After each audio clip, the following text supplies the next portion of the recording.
I need $18,000.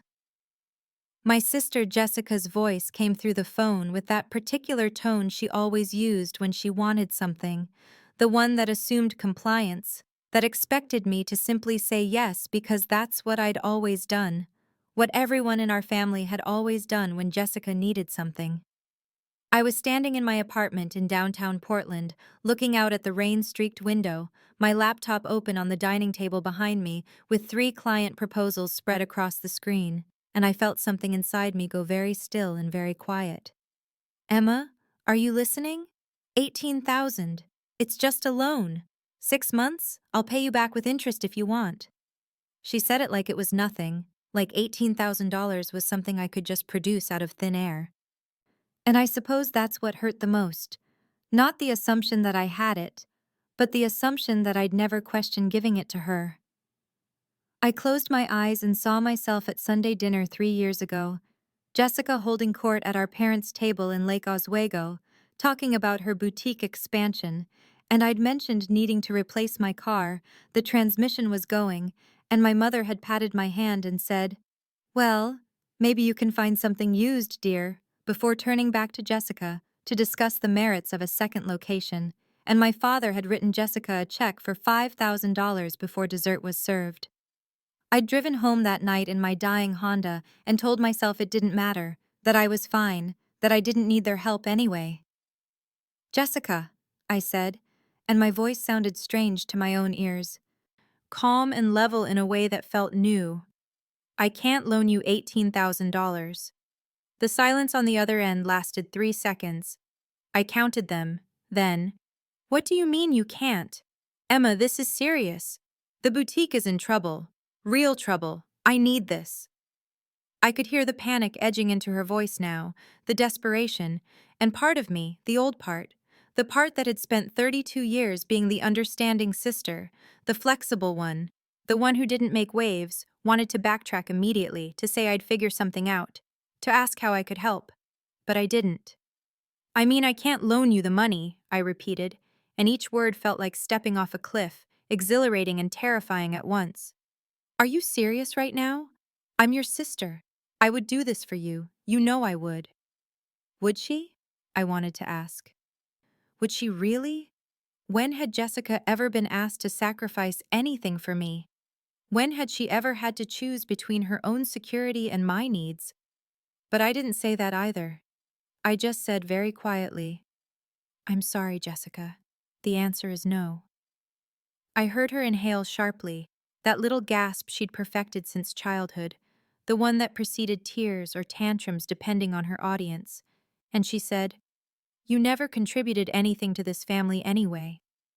And my hand tightened on the phone, because those words, those exact words, she'd said them before, at Christmas 2 years ago, when I couldn't afford to go in on the expensive gift she wanted to buy our parents, and I'd felt ashamed then, diminished. But now I felt something different. Anger. Clean and bright and clarifying. "Jessica," I started, but she'd already hung up. And I stood there in my apartment with the phone still pressed to my ear, listening to silence, and I realized my hands weren't shaking, my heart wasn't racing. I felt perfectly, absolutely calm, and I knew with complete certainty that everything was about to change. Understanding my family required understanding a hierarchy that had been established long before I was old enough to recognize it. A structure as solid and immutable as the foundation of my parents' house in Lake Oswego, where we gathered every other Sunday for dinners that had become a ritual of my own diminishment. Jessica was 29, 3 years younger than me, and she'd been the golden child since the moment she was born, or at least that's what the family stories suggested, the ones my mother loved to tell about how Jessica had smiled earlier, walked earlier, charmed everyone she met with an effortless charisma that I apparently lacked. She owned a boutique called Luxe Thread in downtown Portland, 3 locations now, selling carefully curated women's clothing to clients who had more money than sense, and my parents spoke about her business with a reverence usually reserved for religious experiences. She'd married Derek Hutchison 4 years ago, a real estate investor whose family had money going back 3 generations, the kind of money that came with a last name people recognized, and their wedding had been featured in Portland Monthly magazine, a fact my mother mentioned at least once a month. I was the other daughter, the one whose accomplishments somehow never quite measured up, whose corporate marketing position at Stevens& Conde was described by my father as a job, while Jessica's boutique was entrepreneurship, as if there was something inherently more valuable about selling overpriced scarves than managing million-dollar campaigns for actual corporations. My parents were Margaret and Robert Chen, first-generation success stories who'd built a comfortable life through my father's engineering consulting firm, and they'd somehow decided that Jessica embodied their dreams, while I represented something safer, more ordinary, less worthy of celebration. The comparisons had started small, I think, casual observations that became patterns that became an entire framework for how our family functioned. I remembered Sunday dinner 2 years ago when Jessica had announced she was opening her second location, and my father had raised his wine glass in a toast that lasted 5 minutes, praising her vision and courage and business acumen, and I'd mentioned that I'd been promoted to marketing director that same week, a position that came with a salary of $87,000 and oversight of a team of 6 people, and my mother had said, "That's nice, dear," before asking Jessica about her lease negotiations. I remembered Christmas dinners where Jessica received checks tucked into cards. Investments, my parents called them. 5,000 here, 8,000 there, while I received books about financial planning or gift certificates to discount stores. The subtext being that I needed to be more careful with money, more practical, more aware of my limitations. I remembered my mother's book club friends visiting and Margaret introducing Jessica as my daughter who owns those beautiful boutiques downtown, you've probably seen them, and introducing me as my other daughter Emma, she works in marketing, the pride in her voice draining away like water through a sieve. Family gatherings had become performances where I played the role of supportive sister, asking interested questions about inventory and foot traffic and social media engagement, nodding enthusiastically while Jessica held court at the dinner table, and I'd learned to make myself smaller, quieter, less demanding of attention or validation, or even basic acknowledgement.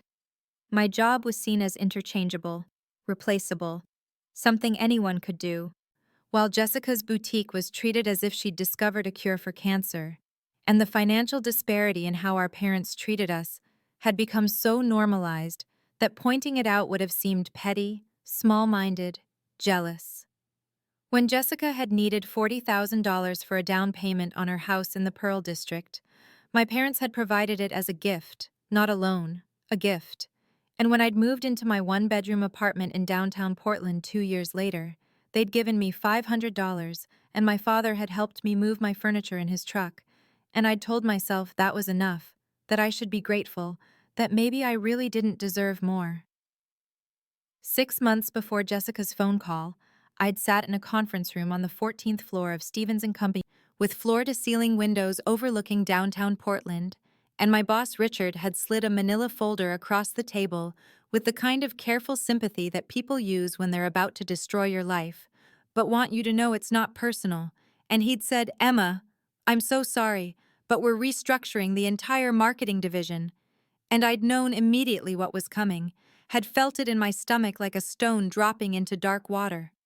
The severance package was generous, he'd assured me, 12 weeks of pay plus benefits continuation, and they'd provide excellent references. I'd been a valued member of the team, but the company was moving in a new direction, consolidating positions, eliminating redundancies, and I'd sat there nodding as if I understood, as if this made perfect sense, while inside I was calculating what this meant. $87,000 annually gone, my title gone, my team gone, my professional identity stripped away in a 15-minute conversation that Richard had probably rehearsed in front of his mirror that morning. I'd driven home in a daze and spent the rest of the day staring at my laptop, oscillating between panic and a strange sense of relief I didn't want to examine too closely. And when Sunday dinner came around 3 days later, I knew I had to tell my family, knew they'd find out eventually, and I'd rehearsed different ways to frame it, different ways to make it sound less like failure and more like opportunity, though I wasn't sure I believed any of them. My parents' dining room in Lake Oswego was filled with late autumn sunlight when I arrived.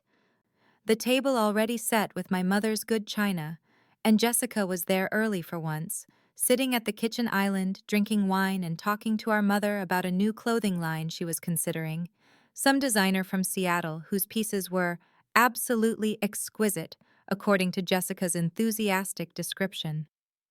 I'd waited until we were all seated, until my father had carved the roast and my mother had passed around her scalloped potatoes, and then I'd said with as much casualness as I could manufacture, "I have some news. Stevens and Company let me go on Tuesday. They're restructuring the marketing department." And I'd watched the reactions ripple around the table like stones in water. My mother's face had done something complicated, a brief flash of concern immediately replaced by a kind of careful neutrality, and she'd said, "Oh, Emma, I'm so sorry. Are you all right?" But before I could answer, my father had set down his fork and said, "Well, maybe this is a chance to figure out what you really want to do," as if my $87,000 position leading a team of 6 people had been some kind of placeholder, some temporary stop on the way to my real calling, whatever he imagined that to be. Jessica had reached across the table and squeezed my hand with this patronizing gentleness and said, "Don't worry, Em. Something better will come along, and you know if you need anything, we're here for you."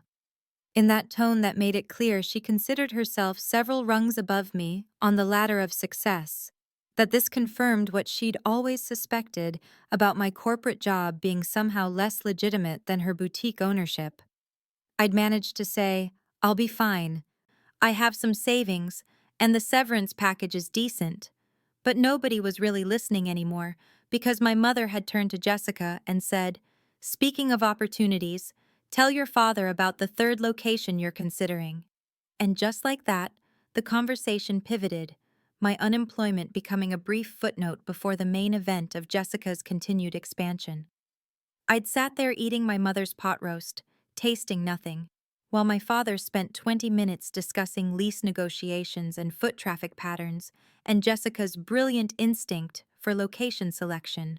And when dessert came, my father had written Jessica a check for $8,000 to help with her security deposit, and nobody had mentioned my job loss again, and I'd driven home that night feeling hollowed out and invisible, understanding with perfect clarity that my family had already moved on from my small tragedy to Jessica's latest triumph, and something inside me had gone very quiet and very cold, and I'd made a decision I didn't fully understand yet but knew was important. I wasn't going to tell them anything else, not about the severance package, not about my plans, not about anything that mattered, because they'd never really been listening anyway. The severance package from Stevens and Company was $45,000, a number that represented 12 weeks of pay plus accumulated vacation time and what Richard had called additional consideration for your years of service. And I hadn't told my family about it because something had shifted in me during that Sunday dinner when my unemployment had been dismissed in favor of Jessica's 3rd location, something protective and private and mine. I'd been building a consulting business on the side for 2 years before the layoff, something I'd started almost by accident when a former colleague had asked me to help with a rebranding project for her startup, and I'd done the work on weekends and evenings, discovering that I loved the autonomy of it, the direct connection between my effort and the results, the absence of corporate bureaucracy and politics that had made Stevens and Company feel increasingly suffocating. By the time I was laid off, I had 4 established clients, small companies that paid me between $1,500 and $3,000 per project, and my income from consulting had been adding an extra $1,000 to $2,000 monthly to my salary. Money I'd been saving without any clear purpose except a vague sense that I needed something of my own, something my family couldn't diminish or dismiss. My 1-bedroom apartment in downtown Portland became my office the week after the layoff. My dining table transformed into a workspace where I spread out proposals and marketing plans and brand guidelines. My second bedroom that I'd been using for storage cleared out and furnished with a proper desk and filing cabinet and the kind of ergonomic chair that suggested I was taking this seriously. I worked 12-hour days, sometimes 14, reaching out to my network, cold emailing companies I thought could use my services, refining my pitch and my portfolio and my rates until I'd moved from charging $2,000 per project to charging $5,000, then $8,000, then whatever I decided my expertise was worth. The freedom was intoxicating and terrifying in equal measure. The knowledge that my income depended entirely on my ability to prove my value over and over again, and I was good at it, better than I'd been at Stevens& Coning, where my ideas had been filtered through 3 layers of approval and compromise. I was building something real, while my family assumed I was desperately sending out resumes and going to interviews, and I let them assume it because their assumptions protected me, created a space where I could work without their judgment or advice, or Jessica's patronizing encouragement. My bank account grew slowly at first, then faster, the severance package sitting untouched while my consulting income covered my rent and expenses, and I felt something I hadn't felt in years, maybe ever.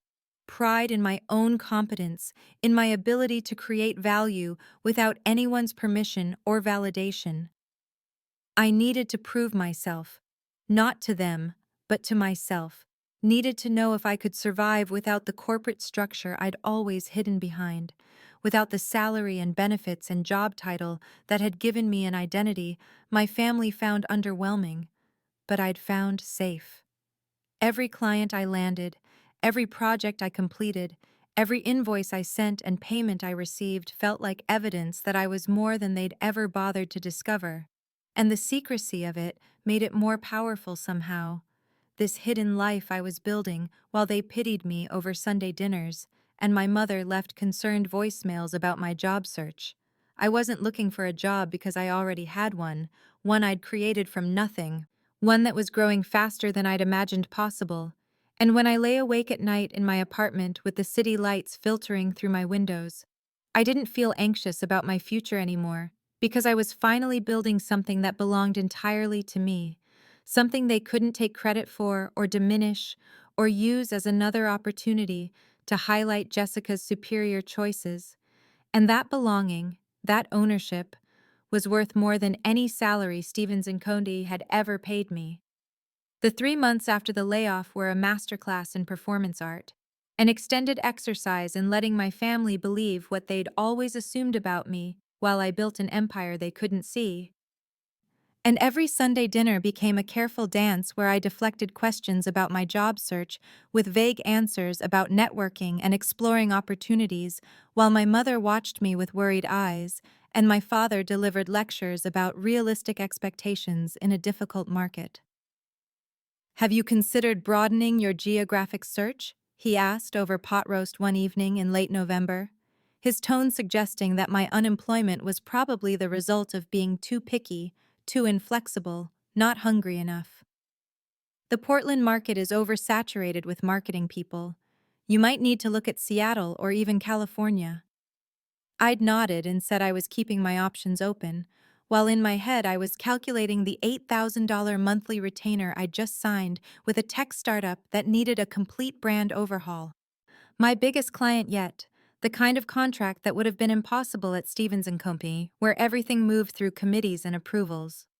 Jessica had pulled me aside after that same dinner, her hand on my arm and her voice dripping with the kind of concern that felt more like condescension, and she'd said, "Emma, I've been thinking, if you need some income while you're looking, I could use some help at the boutique. It's just part-time, maybe 20 hours a week, and I can only pay $15 an hour, but it would be something, you know?" And I'd looked at her perfectly made-up face and her designer outfit that probably cost more than my monthly grocery budget, and I'd felt this surge of rage that I'd swallowed down into that cold, quiet place inside me, and I'd smiled and said, "That's really sweet of you to offer, but I'm okay for now. I want to focus on finding the right career move." And she'd squeezed my arm and said, "Well, The offer stands if you change your mind, no judgment. As if working retail in her boutique for barely above minimum wage would be some kind of generous rescue. My mother called every Tuesday like clockwork, her voice carefully cheerful as she asked if I'd had any interviews, if I'd heard back from any applications, if I was taking care of myself, eating properly, not getting too discouraged, and I'd reassure her that I was fine, that something would come through, while I sat at my dining table turned workspace with 3 different client projects open on my laptop and my calendar booked solid for the next 6 weeks. The family group text was worse somehow. Jessica posting photos of her boutique's holiday displays, and my mother sharing recipes, and my father forwarding articles about job search strategies and resume optimization. And nobody asked me directly how I was doing because they'd already decided they knew. Struggling, probably depressed, definitely desperate. Another casualty of corporate restructuring who would eventually have to settle for something less than what I'd had before.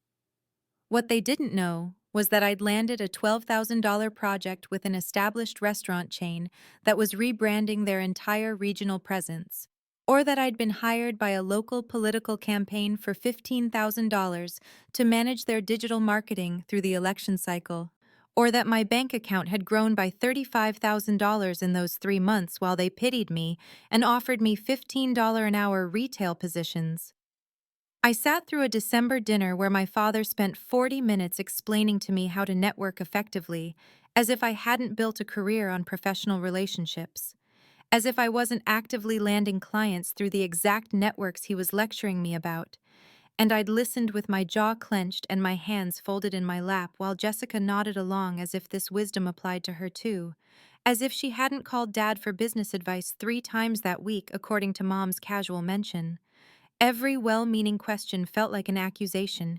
Every piece of advice felt like confirmation that they'd never seen me as competent. And the growing gap between their perception and my reality became something I protected fiercely, a secret that belonged only to me. Proof that I didn't need their validation or their help or their pity. Proof that I'd never needed any of it. And their ignorance became my armor and my vindication all at once. Jessica's boutique empire started cracking in ways that weren't immediately visible to our family. Hairline fractures in the perfect facade she'd maintained for years, and I didn't notice at first because I was buried in my own work and still performing my role as the struggling, unemployed sister at Sunday dinners. But the signs were there if anyone had been paying attention to something other than the carefully curated social media presence she projected. Her Instagram showed glossy photos of merchandise displays and happy customers, and the grand opening of her 3rd location in November, just a month after my layoff. And my mother had forwarded me those posts with comments like, "Look how well Jessica is doing, isn't it wonderful?" As if I needed the reminder that my sister's visible success was being celebrated, while my invisible success was something they couldn't even imagine existed. The 3rd location was the mistake, though I didn't know it then. An overextension into a neighborhood that didn't have the demographic for her price point, and she'd made poor inventory choices according to what I learned later, ordering too much of what didn't sell, and not enough of what did. The kind of business fundamentals that should have been obvious to someone who'd been running a boutique for 5 years, but Jessica had always relied more on aesthetic vision than actual analysis. Her husband Derek's real estate investments were going bad too, something about overleveraged properties and a market correction that hit him harder than he'd anticipated, and the money they'd been using as a cushion for the boutique's expansion was suddenly not there anymore, tied up in properties he couldn't sell, and mortgages that were underwater. And the perfect couple with the perfect businesses were suddenly juggling debt in ways they'd never had to before because everything had always come easily to them, or at least appeared to.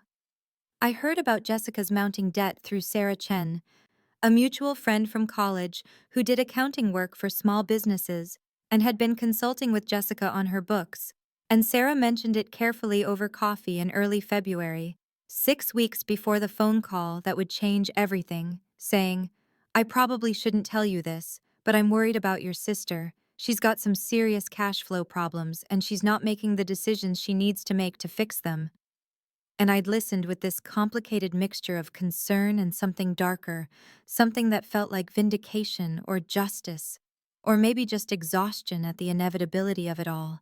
6 weeks before Jessica called me demanding $18,000, she mentioned cash flow challenges at Sunday dinner, her voice carefully casual as she talked about the normal growing pains of expansion and how every business went through rough patches. And I watched my parents' immediate pivot to problem-solving mode, my father asking detailed questions about her expenses and revenue, my mother offering to help out however we can, in a tone that clearly meant money.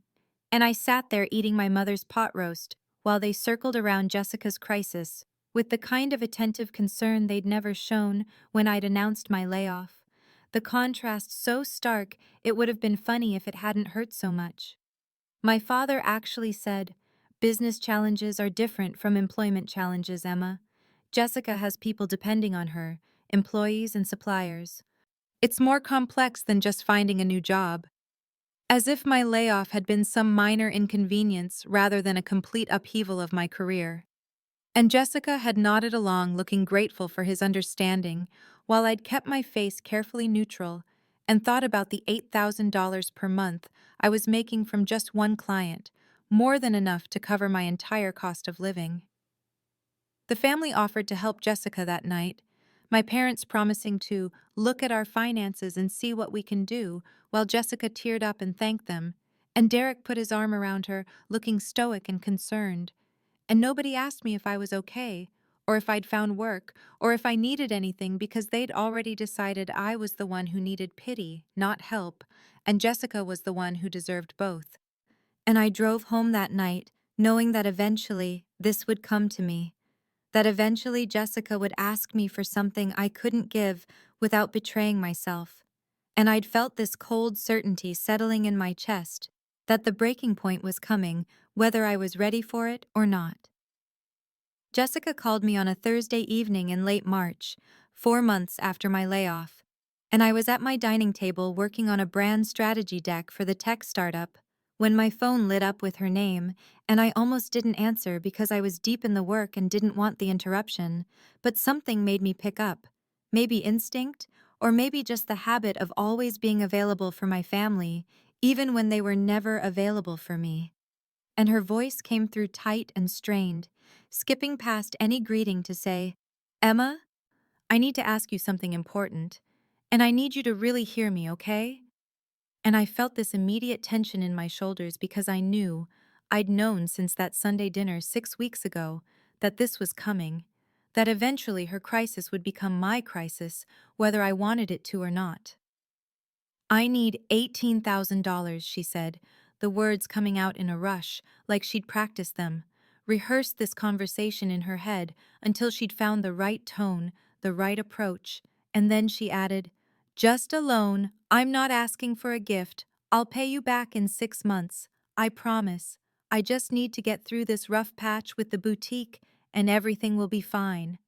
And I sat there looking at the brand strategy deck on my laptop screen, at the $8,000 monthly retainer that had already transformed my life. And I felt this surreal disconnect between the sister asking me for money and the reality of who I'd become in the months she'd spent pitying me. 18,000, I repeated, keeping my voice neutral, not agreeing, but not refusing yet, just clarifying. And she took it as an opening and launched into an explanation about supplier payments and rent arrears, and how Derek's cash was tied up in properties, and the bank wouldn't extend her line of credit. And Mom and Dad had already helped as much as they could, and I was her sister, her only sister. And family helped family in emergencies, didn't they? I asked her, "Why do you think I have $18,000 to loan you?"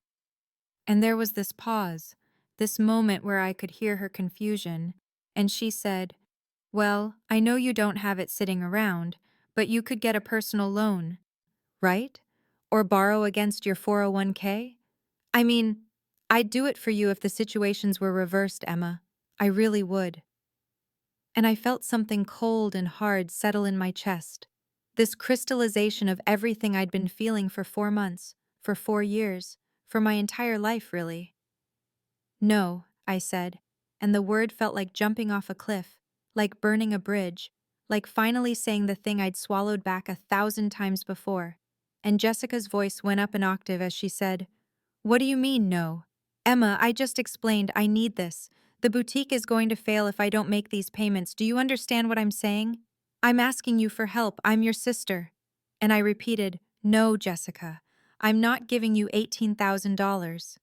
And she made this sound that was half laugh and half sob and said, "Giving?" I said, "Loan. I'll pay you back. Did you not hear me say that? 6 months, Emma.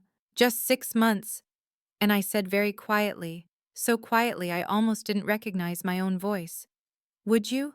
Would you really do this for me if the situations were reversed?" And the silence on the other end of the line stretched out long enough that we both knew the answer, that we'd always known the answer. And when she finally spoke again, her voice had gone sharp and defensive. "That's not fair," she said. "You've never asked me for anything. You've never needed anything. You can't hold that against me now when I'm literally telling you I need help."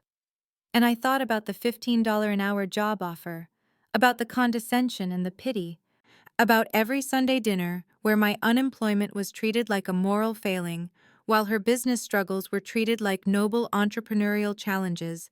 And I said, "I can't help you, Jessica." And she said, "Can't or won't?" And I said, "Does it matter?" And her voice broke then, tears coming through as she said, "I thought I could count on you. I thought family meant something to you. But I guess I was wrong. I guess when it actually matters, you're just going to let me fail." And I felt this surge of anger so strong it surprised me. Anger I'd been pushing down for so long, it had fossilized into something dense and immovable. And I said, "I'm not letting you do anything, Jessica. Your business problems are not my responsibility." And she made this disgusted sound and said, "You know what? Forget it. Forget I even asked. I should have known you'd be selfish about this." And the line went dead, and I sat there in my apartment with my phone still pressed to my ear and my heart pounding and my hands shaking, and I felt terrible and vindicated and scared and free all at the same time. My mother called me exactly 1 hour and 47 minutes after Jessica hung up on me, and I was still sitting at my dining table staring at my laptop screen without seeing it, my hands still trembling slightly from the adrenaline of finally saying no. And when I saw Mom on my caller ID, I felt this sinking certainty that the campaign had already begun, that Jessica had called them immediately after our conversation ended. And I was right because my mother's voice came through tight and carefully controlled in that way that meant she was very upset, but trying not to show it. Saying, "Emma, honey, Jessica just called me very distressed. She said you refused to help her with a loan, and I'm sure there's been some misunderstanding because I told her that couldn't be right, that you would never just refuse to help your sister in a real crisis, so I wanted to call and hear your side of things." And I noticed how she'd already framed it, how my refusal was positioned as something that needed explaining, needed justifying, while Jessica's request was presented as perfectly reasonable, and I said, "There's no misunderstanding, Mom. She asked me for $18,000 and I said no." And my mother made this soft sound of distress and said, "But Emma, she's your sister. She's in real trouble. The boutique could fail.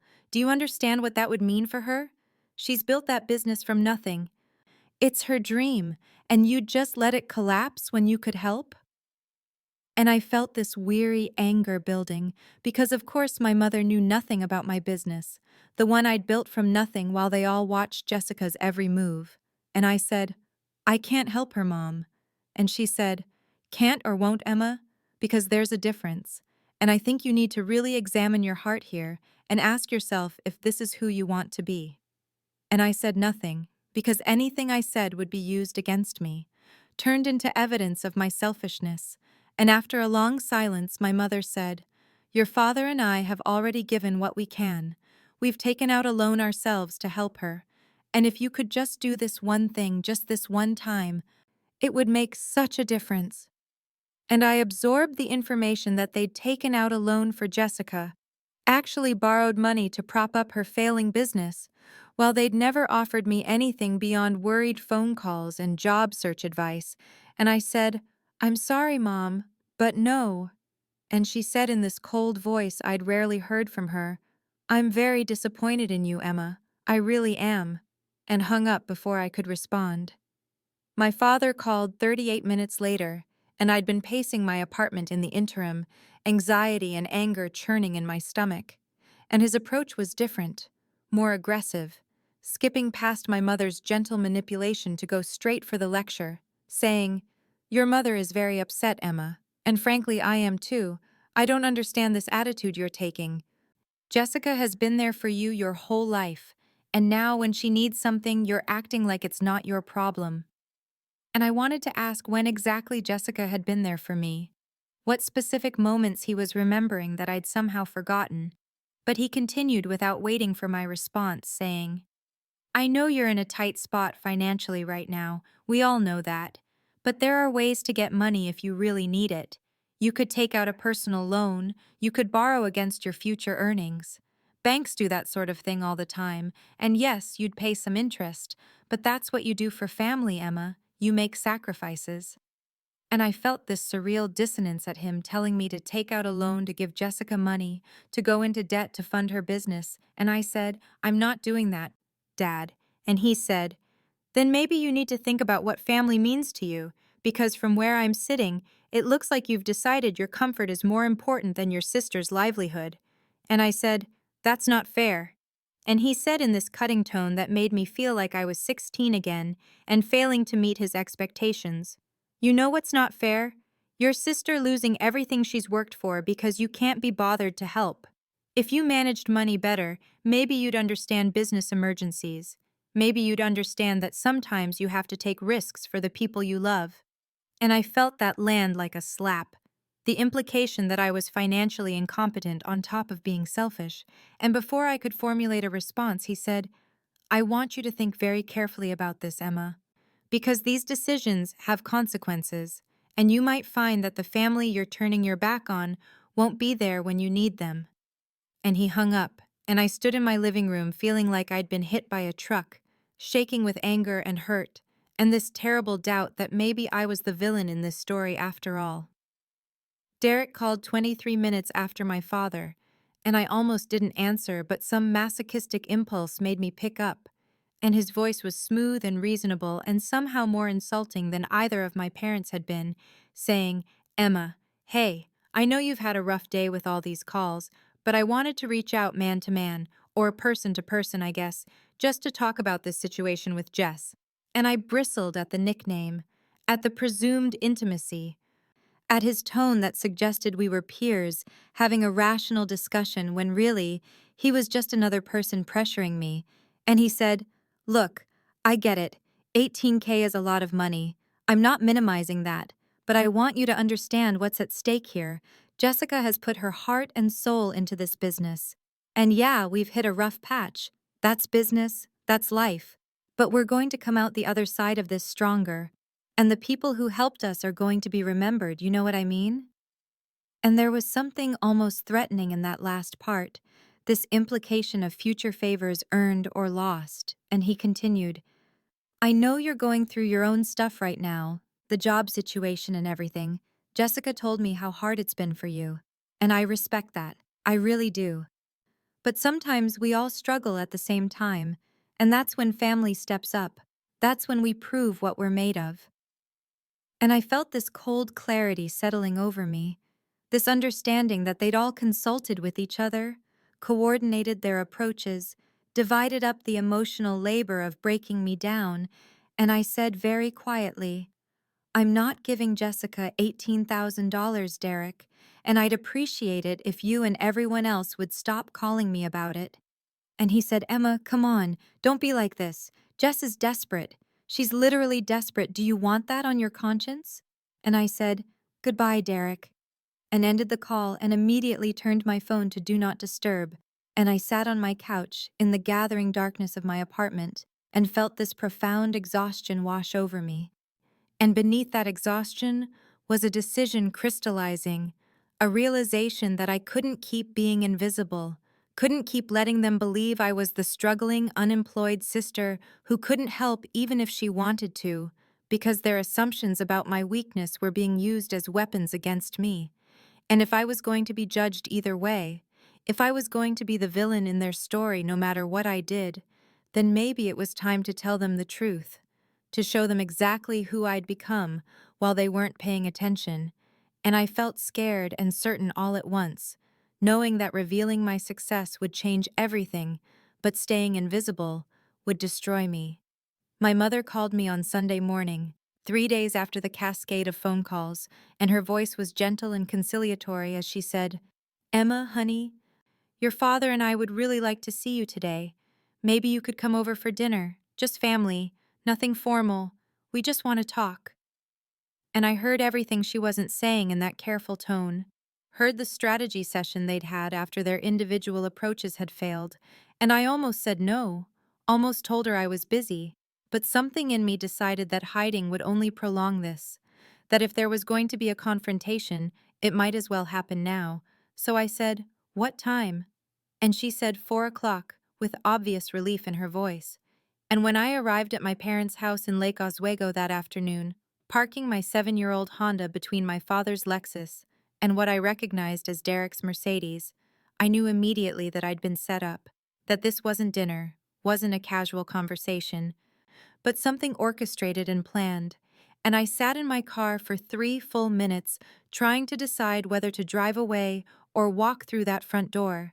And I chose the door because I was tired of running, tired of being small, tired of letting them make me into someone I wasn't. I rang the doorbell even though I'd had a key for years, because this didn't feel like coming home. It felt like entering enemy territory. And my mother opened the door with that tight smile she wore when she was stressed, but trying to appear calm, saying, "Emma, come in, everyone's in the living room." And I followed her through the house I'd grown up in, past the photos lining the hallway, where Jessica's college graduation took up 3 frames while my own appeared in one small picture half hidden behind a plant. And when I entered the living room, I saw them all arranged like a tribunal.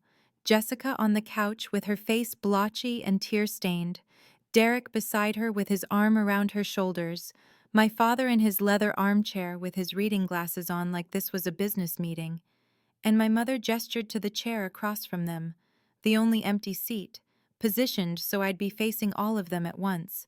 And I sat down and folded my hands in my lap and waited for whatever this was going to be. Jessica spoke first, and her voice was shaky but prepared, like she'd rehearsed this, saying, "Emma, I wanted us all to be together so I could help you understand how serious this situation is, because I don't think you're getting it. I don't think you understand what's at stake here." And she launched into a detailed explanation of her boutique's financial crisis, how the supplier debt of $12,000 was actually threatening legal action, how the $6,000 in rent arrears meant she might lose her flagship location, how everything she'd built over 5 years could disappear in 60 days if she didn't make these payments. And she talked about her employees, the 3 women who depended on her for their livelihoods, and her customers who'd supported her from the beginning. And her voice broke several times as she painted this picture of imminent collapse. And my parents watched me with expectant faces, waiting for this detailed explanation to break through whatever selfishness they believed was motivating my refusal. And when Jessica finished, my mother leaned forward and said gently, "Honey, do you see now? Do you understand why we're asking this of you? This isn't just about money, it's about Jessica's entire future." And my father added in his authoritative tone, "We've all agreed to help in whatever way we can. Your mother and I have already taken out a loan for $10,000. Derek has liquidated some investments, but we're still short, and you're the only one who hasn't stepped up, Emma. You're the only one who's refusing to sacrifice for this family." And Derek spoke for the first time, his voice carrying that condescending patience that made my skin crawl, saying, "Look, Emma, we all struggle sometimes. We all go through hard periods. I know the job search has been tough and you're probably worried about your own situation, but that's exactly when family matters most. That's when we prove we're there for each other." And they all looked at me expectantly, waiting for me to crumble under the weight of their collective disappointment, waiting for me to apologize and promise to find the money somehow. And I sat there in that chair feeling strangely calm, feeling like I was watching this scene from outside my own body. And I realized that this moment had been inevitable from the second I'd said no on that phone call, that there was never going to be a way to refuse quietly, to maintain my boundaries without this confrontation. And I felt something settle in my chest, something solid and immovable, and I looked at each of them in turn, at Jessica's tear-stained face, and Derek's condescending expression, and my father's stern disapproval, and my mother's worried disappointment. And I said very quietly, "No." The word hung in the air between us like something physical, and I watched their faces shift from expectation to confusion to something harder. And Jessica made this sound of frustration and said, "Emma, what do you mean no? We just explained everything. Weren't you listening?" And I said very calmly, feeling that strange detachment still, "I heard every word, and my answer is still no." And my father leaned forward in his chair and said, "Emma, I don't think you're understanding the situation here." And I said, "I understand it perfectly, Dad. You all want me to give Jessica $18,000, and I'm telling you I won't." And my mother said with this edge of desperation creeping into her voice, "But honey, if it's about the money, if you're worried about asking for a loan, we can help you with that. We can co-sign or—" And I interrupted her, which I never did, saying, "Why do you think I need to take out a loan?" And Jessica said impatiently, "Because you don't have $18,000 just sitting around. Obviously, none of us do. That's why this is hard. That's why it requires sacrifice." And I looked at her tear-stained face and felt something unlock in my chest, and I said very quietly, "I don't need to borrow it." And there was a moment of absolute silence where they all just stared at me, trying to process what I'd said, and Derek said, "What do you mean?" And I said more clearly, "I mean I could write Jessica a check for $18,000 right now, today, and it wouldn't require me to borrow anything from anyone." And my father actually took off his reading glasses and set them on the side table and said, "What?" Like the word didn't make sense. And my mother said, "Emma, I don't understand.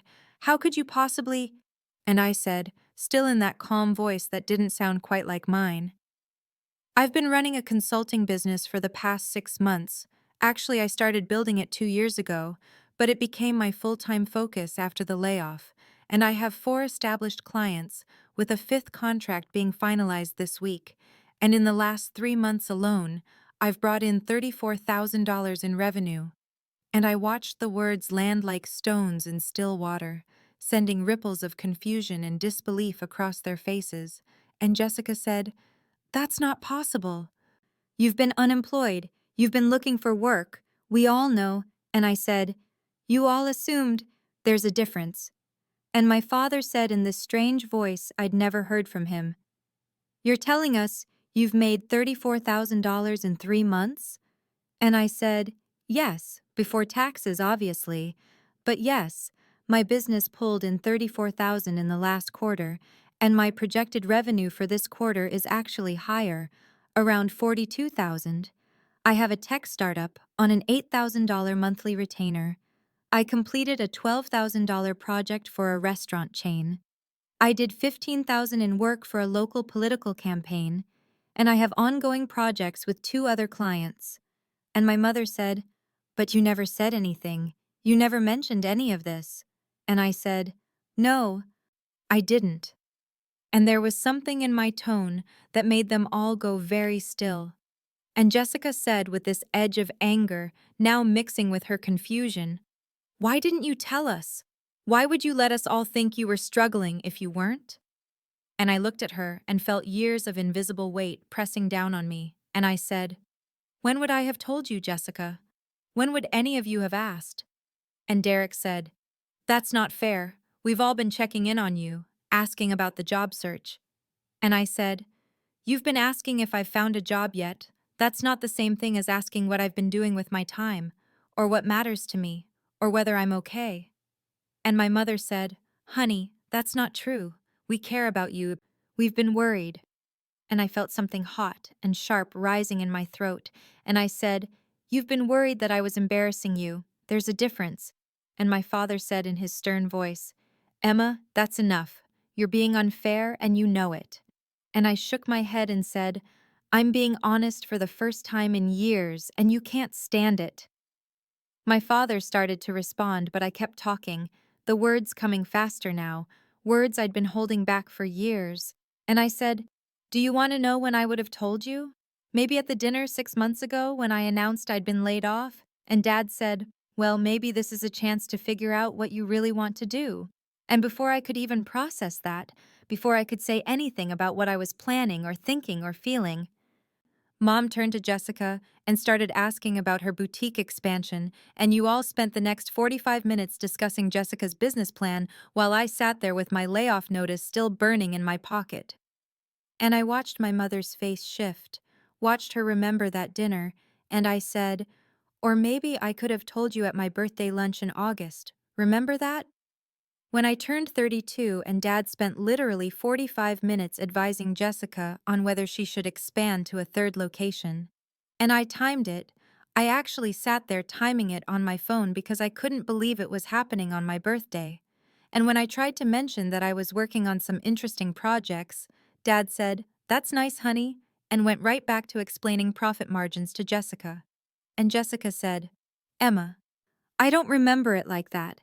And I said, "Of course you don't, because you were the center of attention, which is exactly where you always are."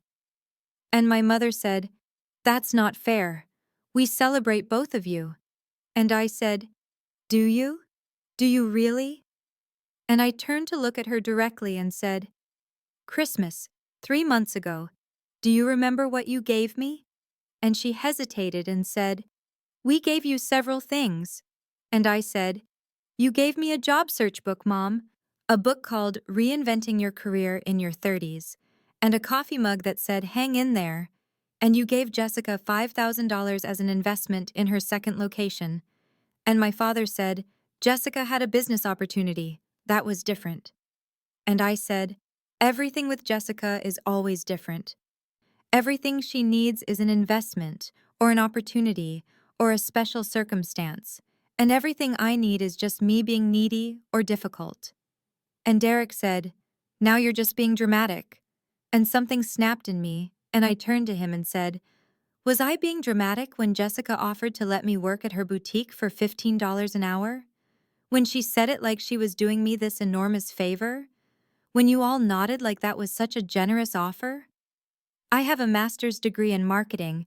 I was a director at a major firm, and my sister offered me barely above minimum wage to fold clothes, and you all acted like I should be grateful." And Jessica said, "I was trying to help you." And I said, "No, you were trying to feel superior to me. There's a difference." And the room went very quiet, and I could see my words landing now. Really landing. Could see them starting to understand that this wasn't just about the $18,000, that this was about something much deeper and older and more broken than they'd realized. And I said more quietly, "Do you want to know the worst part? The worst part is that I could have told you at any point in the last 6 months. I could have said, 'Hey, I'm building something. I'm actually doing really well. I'm proud of what I'm creating.' But I knew that it wouldn't matter to you, that you'd find some way to make it smaller or less important than whatever Jessica was doing. So I just stopped trying." And my mother said with tears in her voice now, "Emma, that's not true. We love you. We're proud of you." And I said, "Are you? Are you proud of me? Or are you just proud that I'm finally successful enough that you don't have to feel embarrassed about me anymore?" And Jessica said defensively, "That's not fair, Emma. You're making us sound like terrible people." And I looked at her and said very evenly, "No, you're not terrible people. You're just people who never bothered to see me, and that's somehow worse." Jessica made this sound like she was about to protest, but I kept going because now that I'd started, I couldn't stop. And I said, "Do you want to know why I'm really saying no? It's not about the money. It's about the pattern. It's about the fact that this is just one more example of how everything works in this family." And Jessica said quickly, "There's no pattern, Emma. You're making this into something it's not." And I felt something almost like relief that she'd said it, because now I could prove it. Now I could lay it all out. And I said, 2 years ago, you borrowed $3,000 from me for inventory. You said it was just for a month, that you'd pay me back as soon as the season picked up. Do you remember that? And Jessica's face changed slightly and she said, that was different. That was. And I said, you never paid me back, not $1. And when I mentioned it 6 months later, you acted like I was being petty for even bringing it up. And my mother said, Emma, I'm sure Jessica just forgot. Sometimes these things slip through the cracks. And I turned to her and said, when Jessica and Derek bought their house, their beautiful 4-bedroom house in West Lynn, how much did you and Dad give them for the down payment? And there was this heavy silence, and my father said, that's not relevant. And I said, $40,000, you gave them $40,000.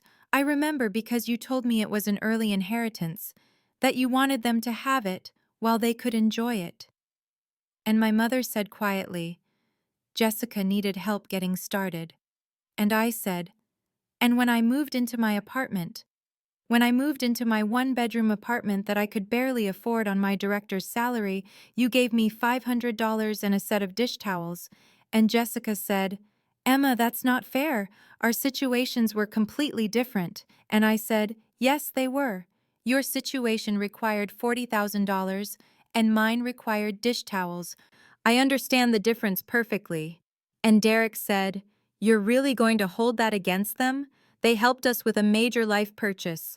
And I said, I'm not holding it against them. I'm explaining why I don't trust that this loan would be treated any differently than everything else in this family, as something Jessica needs and deserves, and I'm supposed to just provide without question.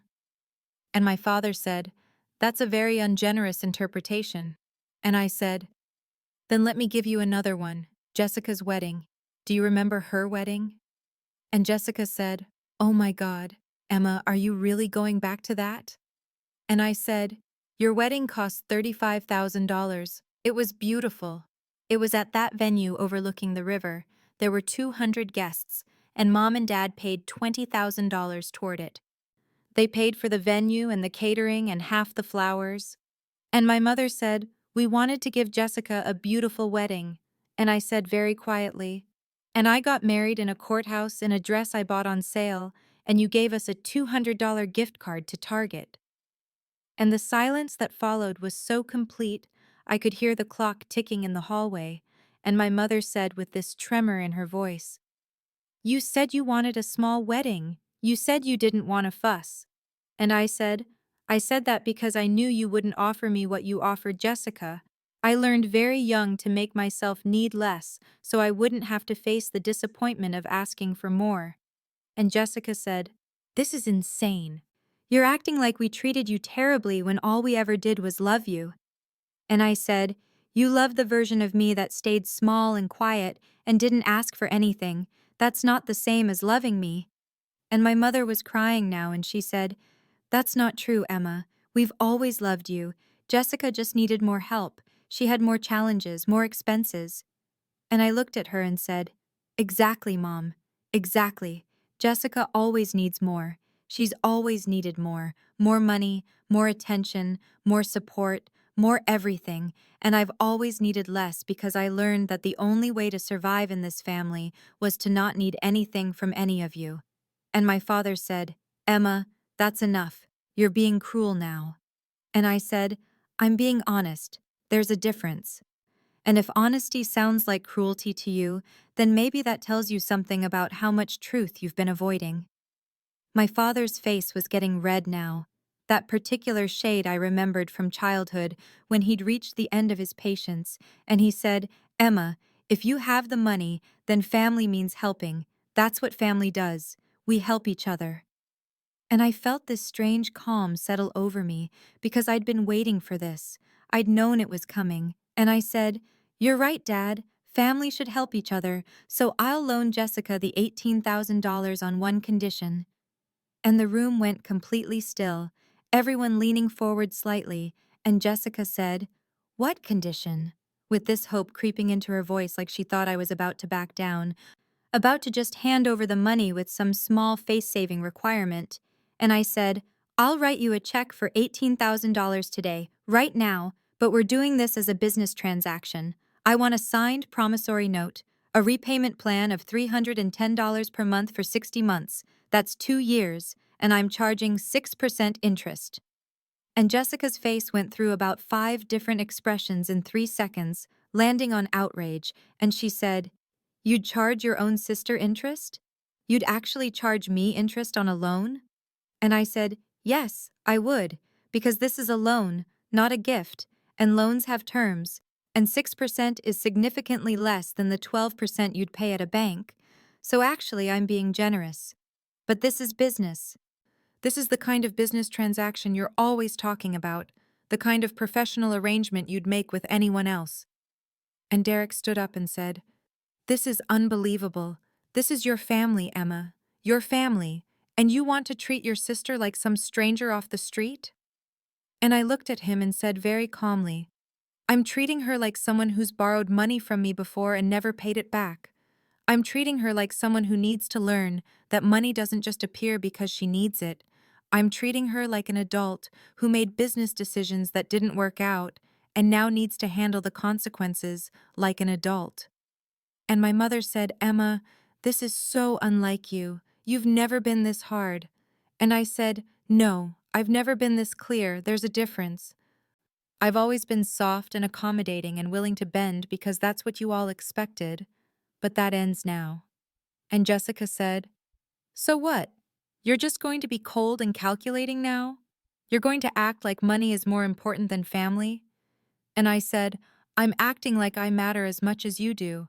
I'm acting like my financial security is as important as your business problems. I'm acting like someone who deserves respect." And my father said, "This isn't respect. This is punishment." And I said, "No, Dad. This is a boundary. This is me saying I'll help but on my terms. And my terms are that this is documented and official and treated like the serious financial transaction it is." And I pulled out my phone and said, "I have a promissory note template ready to fill out. We can do this right now.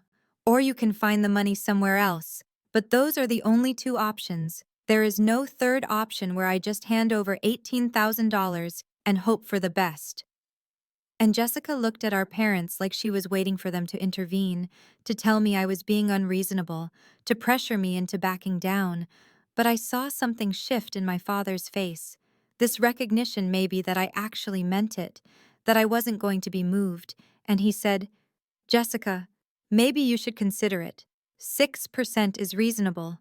And Jessica turned on him and said, "Are you seriously taking her side?" And he said, "I'm not taking sides. I'm being practical. Emma has the money and she's willing to loan it to you. That's more than a bank would do given your current situation." And Jessica's face crumpled and she said, "I can't believe this is happening. I can't believe my own sister would do this to me." And I said quietly, "I'm not doing anything to you, Jessica.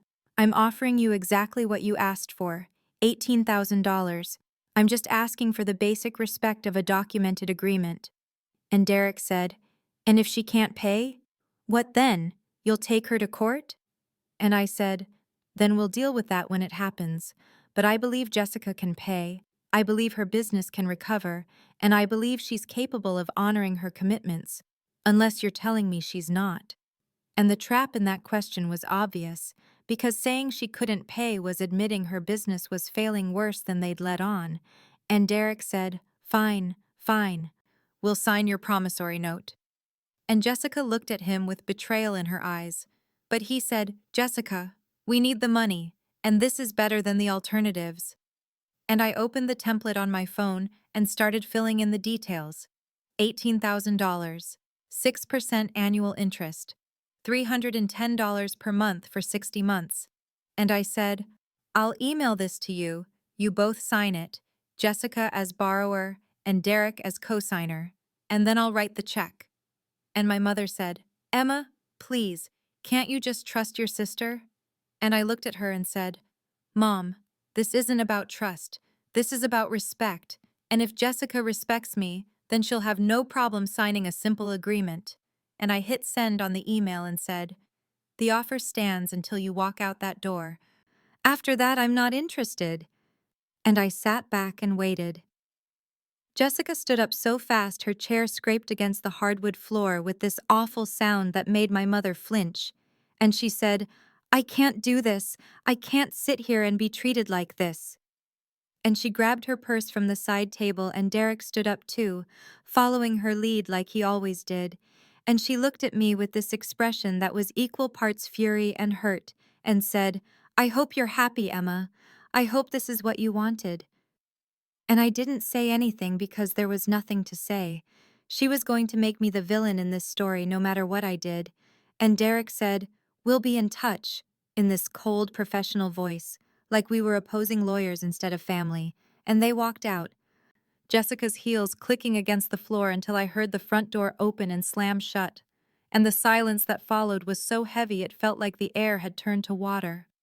My mother had her hand over her mouth and she was crying quietly, these small, trembling sounds.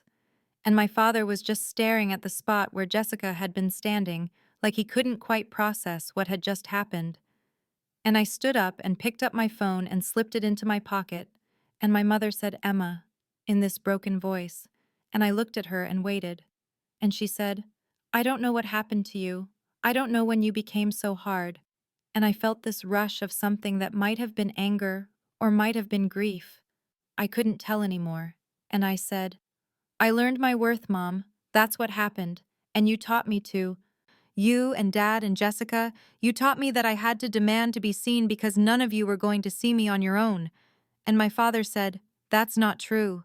But his voice was weak, uncertain, and I said, "It doesn't matter anymore whether it's true or not. What matters is that things are different now." And I walked toward the door, and my mother called after me, "Emma, please." But I didn't stop. I just kept walking until I was outside in the cool evening air, and I sat in my car for 10 minutes before I could bring myself to start the engine, my hands shaking on the steering wheel. The 3 days that followed were the quietest I'd experienced in years.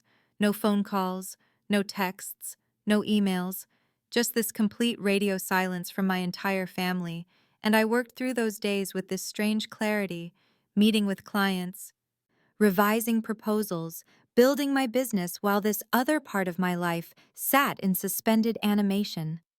On the third day, at 11:37 in the morning, I got an email from Jessica's email address with the subject line "Promissory Note" and nothing in the body except two attachments, the signed note with both Jessica's and Derek's signatures, and a PDF of their banking information for the automatic payments.